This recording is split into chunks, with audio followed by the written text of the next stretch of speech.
तर चला मग आता जाऊया काजीच्या बागेत, काजी काढू.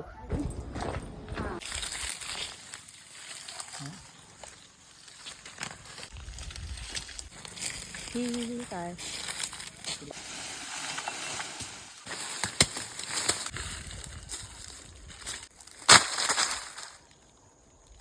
तेजच ठेवायचं ना. गौरी तुझ्यासाठी बोंडू खाणार ना? हो.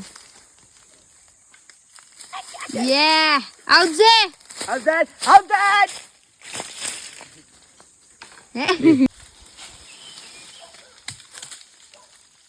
तर आपल्याला हे तर माहिती आहे की ह्याला काजू म्हणतात आणि आपण सगळे खातो, पण ह्याचा वापर जो आहे त्याला बोंडू असं म्हणतात. त्याचा वापर हुराक बनवण्यासाठी केला जातो. आणि प्रत्येक काजूचं बोंडू त्याची टेस्ट वेगळी असते.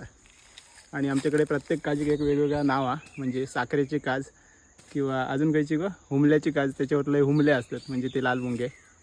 आणि साखर काज, दही काज अशी नावं त्याच्या टेस्टनुसार.